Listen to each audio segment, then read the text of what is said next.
Bismillahirrahmanirrahim. Assalamualaikum warahmatullahi wabarakatuh. Apa kabar anak-anakku soleh-solehah? Baik, alhamdulillah. Semoga kita semua senantiasa dalam lindungan Allah Subhanahu wa taala. Pada kesempatan kali ini kita akan belajar materi Thaharah. Rasulullah Shallallahu alaihi wasallam bersabda, At-tahuru syatrul iman, yang artinya kebersihan itu sebagian dari iman. Hadis riwayat Muslim. Nah, teman-teman, mari kita amati gambar berikut ini. Gambar yang pertama, ada sekumpulan siswi yang sedang membersihkan lingkungan kelasnya. Kemudian ada lagi gambar siswa yang membuang sampah pada tempatnya. Gambar yang selanjutnya adalah para siswa yang sedang berwudu. Kebersihan merupakan salah satu kebutuhan pokok yang tidak bisa dihindari dalam kehidupan sehari-hari. Tidak akan terwujud kenyamanan tanpa adanya kebersihan. Nah, Islam menaruh perhatian yang sangat tinggi pada masalah kebersihan atau kesucian. Tahukah kalian apa itu Thaharah? Thaharah adalah bersuci dari najis dan hadas. Lalu, apa najis dan hadas itu? Najis adalah kotoran yang menjadi sebab terhalangnya seseorang untuk beribadah kepada Allah Subhanahu wa taala.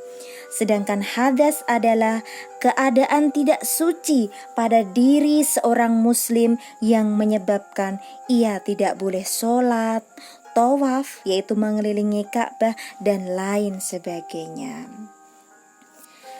Nah, apa saja yang harus dibersihkan? Semua harus dibersihkan, termasuk badan, pakaian, tempat dan lingkungan yang menjadi tempat segala aktivitas kita, lebih-lebih tempat yang kita gunakan untuk melaksanakan ibadah sholat. Anak-anakku, sekarang kita akan mempelajari macam-macam najis, yaitu ada najis mukhaffafah, mutawasito, dan mughalladho. Kita akan bahas satu persatu dimulai dari najis mukhaffafah. Najis mukhaffafah adalah najis yang ringan. Contohnya, air seni atau air kencing bayi laki-laki yang belum berumur 2 tahun dan belum makan apapun kecuali ASI, air susu ibu. Nah, bagaimana cara mensucikannya? Dengan mengusapkan air yang suci pada permukaan yang terkena najis. Selanjutnya adalah najis mutawasitoh, yaitu najis pertengahan. Contohnya darah, nanah, air seni atau air kencing, tinja, bangkai binatang, dan lain sebagainya. Najis mutawasitoh ini ada 2 macam. Yang pertama najis hukmiyah dan yang kedua adalah najis ainiyah. Apa itu najis hukmiyah? Yaitu najis yang diyakini adanya tetapi tidak nyata wujudnya. Contohnya adalah air kencing yang sudah mengering. Meskipun wujudnya sudah tidak ada, tetapi tetap saja dihukumi najis. Nah, bagaimana cara mensucikannya? Yaitu dengan mengalirkan air pada benda yang terkena najis. Sedangkan najis ainiyah adalah najis yang tampak wujudnya dan bisa diketahui melalui bau maupun rasanya. Contohnya adalah air kencing yang masih terlihat wujudnya. Nah, bagaimana cara mensucikannya? Dengan menghilangkan wujud, rasa, warna, dan baunya menggunakan air yang suci. Selanjutnya adalah najis mughalladho, najis yang berat. Najis ini bersumber dari anjing dan babi. Bagaimana cara mensucikannya? Cara mensucikannya adalah dengan membasuh sebanyak 7 kali. 1 kali diantaranya menggunakan air yang dicampur dengan tanah. Nah, teman-teman, tentunya kita sudah mengetahui cara bersuci dari najis. Selanjutnya, kita akan mempelajari macam-macam hadas. Ada hadas kecil dan ada hadas besar. Hadas kecil, dihukumi hadas kecil apabila mengalami salah satu dari 4 hal berikut ini. 1. Keluar sesuatu dari kubul atau lubang kemaluan dan dubur. Lubang bagian belakang. Kemudian kedua, hilang akal atau tidur. Yang ketiga, bersentuhan kulit antara laki-laki dan perempuan yang bukan muhrim. 4. Menyentuh kubul atau kemaluan dan dubur dengan telapak tangan. Cara mensucikannya adalah dengan berwudu. Namun apabila tidak air, maka bisa dengan tayamum. Selanjutnya, hadas besar. Seseorang dikatakan hadas besar apabila mengalami salah satu dari 6 hal berikut ini. Yang pertama, berhubungan suami istri. Kedua, keluar mani atau air sperma. Ketiga, haid atau menstruasi. Yang keempat, melahirkan. Kelima, nifas. Keenam, meninggal dunia. Cara mensucikannya adalah dengan mandi wajib, yaitu membasahi seluruh tubuh dari ujung rambut sampai ujung kaki. Namun apabila tidak ada air atau karena sesuatu hal, maka bisa digantikan dengan tayamum. Selanjutnya, masalah hadas bagi seorang perempuan menjadi sangat penting dan menarik untuk dipelajari. Karena perempuan mengalami peristiwa khusus yang tidak dialami oleh seorang laki-laki, yaitu ada darah yang keluar dari rahim perempuan. Darah apa saja? Darah haid, darah nifas, dan darah istihadah. Kita pelajari satu persatu, dimulai dari darah haid. Darah haid adalah darah yang keluar pada perempuan saat kondisi sehat. Ciri-cirinya kental, hangat, baunya kurang sedap, hitam, merah tua, kemudian berangsur-angsur semakin bening. Nah, masa haid. Masa haid minimal paling sedikitnya adalah sehari semalam.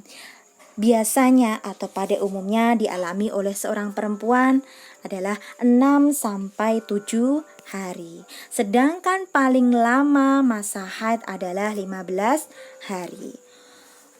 Nah, larangan bagi perempuan yang sedang menstruasi atau haid ialah tidak boleh melaksanakan sholat, puasa, membaca atau menyentuh Al-Quran, tawaf atau mengelilingi Ka'bah, iktikaf, berdiam diri di masjid, berhubungan suami istri, dan juga bercerai. Selanjutnya adalah darah nifas. Ialah darah yang keluar setelah seorang perempuan itu melahirkan, setelah kosongnya rahim dari kehamilan, meskipun hanya segumpal darah. Paling sedikitnya, sedikit banyaknya setiap perempuan itu bervariasi. Ada yang hanya 1 tetes sehari atau 2 hari. Nah, rata-rata 40 hari. Paling lama masa nifas adalah 60 hari. Selanjutnya adalah darah istihadah.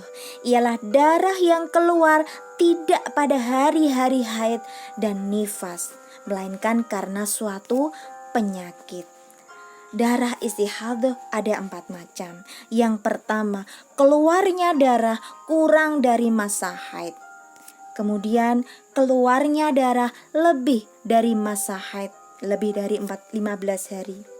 Ketiga, keluarnya darah sebelum usia haid atau setelah masa menopause, di mana masa menopause adalah masa seorang perempuan sudah tidak mengalami menstruasi. 4. Keluarnya darah lebih lama dari maksimal masa nifas, yaitu lebih dari 60 hari. Perempuan istihadhah tetap wajib sholat dan puasa. Nah teman-teman, selanjutnya tata cara toharoh, tata cara bersuci. Ada 3. Yang pertama, mandi wajib, tayamum, dan berwudu. Kita akan kupas satu persatu, dimulai dari mandi wajib. Mandi wajib tata caranya yang pertama adalah niat. Niat pada umumnya berbunyi nawaitul ghusla li raf'il hadatsil akbari fardhan lillahi ta'ala, yang artinya aku berniat mandi besar untuk menghilangkan hadas besar fardu karena Allah ta'ala. Sedangkan niat mandi karena haid, lafalnya nawaitul ghusla li raf'i hadasil haidi lillahi ta'ala, yang artinya aku niat mandi wajib untuk mensucikan hadas besar dari haid karena Allah ta'ala. Niat mandi karena nifas, lafalnya nawaitul ghusla li raf'i hadasin nifasi lillahi ta'ala, yang artinya aku niat mandi wajib untuk mensucikan hadas besar dari nifas karena Allah ta'ala. Selanjutnya setelah berniat adalah menghilangkan najis apabila terdapat di badan. Kemudian yang ketiga, membasahi seluruh tubuh dari ujung rambut sampai ujung kaki. Nah, kesunahannya adalah membaca basmalah terlebih dahulu, mencuci kedua tangan, berwudu dahulu, mendahulukan yang kanan daripada yang kiri, menggosok tubuh, dan masih banyak lainnya. Selanjutnya adalah wudu. Berwudu, tata caranya yang pertama adalah niat. Lafal niat wudu adalah nawaitul wudhu'a li raf'il hadatsil asghari fardhan lillahi ta'ala, yang artinya saya niat berwudu untuk menghilangkan hadas kecil fardu karena Allah. Kemudian yang kedua dari rukun wudu adalah membasuh muka. Ketiga, membasuh kedua tangan sampai siku. Yang keempat, mengusap kepala. Kelima, membasuh kaki sampai mata kaki. Dan yang keenam adalah tertib. Nah, demikian adalah rukun dari wudu yang harus dipenuhi. Kesunahan apa yang bisa kita laksanakan dalam berwudu? Di antaranya mencuci kedua telapak tangan, berkumur, membersihkan lubang hidung, membasuh telinga, membasuh sebanyak 3 kali basuhan, membasuh memulai dari anggota yang kanan, dan juga berdoa sesudah wudu. Nah, bagaimana teman-teman? Sampai di sini semoga sudah paham ya. Kita lanjut tayamum. Boleh tayamum apabila, diperhatikan, apabila tidak ada air dan telah berusaha mencari, berhalangan menggunakan air. Misalnya karena sakit yang jika terkena air maka sakitnya akan bertambah lebih parah lagi. Kemudian telah masuk waktu sholat. Nah, tata cara tayamum bagaimana? Yang pertama adalah niat, yang berbunyi nawaitu tayammuma listibahati sholati fardhan lillahi ta'ala, yang artinya aku berniat melakukan tayamum agar dapat mengerjakan sholat fardu karena Allah ta'ala. Kemudian yang selanjutnya adalah mengusap muka dengan debu yang suci. Yang ketiga, mengusap tangan kanan hingga siku-siku dengan debu. Dan yang keempat, mengusap tangan kiri hingga siku-siku dengan debu.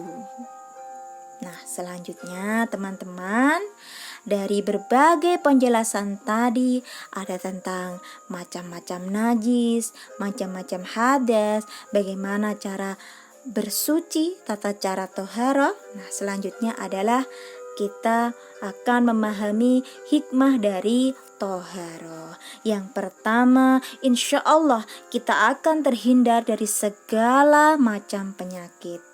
Kemudian bagi orang yang menjaga wudhunya, maka kelak wajahnya akan bersinar saat dibangkitkan dari alam kubur. Yang ketiga, sarana mendekatkan diri kita kepada Sang Pencipta Allah Subhanahu wa Ta'ala. Yang keempat, kebersihan itu merupakan sebagian dari iman. Kelima, kebersihan membuat kita menjalani hidup dengan nyaman. Ya, terima kasih atas perhatiannya. Semoga bermanfaat. Wassalamualaikum warahmatullahi wabarakatuh. Jangan lupa like dan subscribe.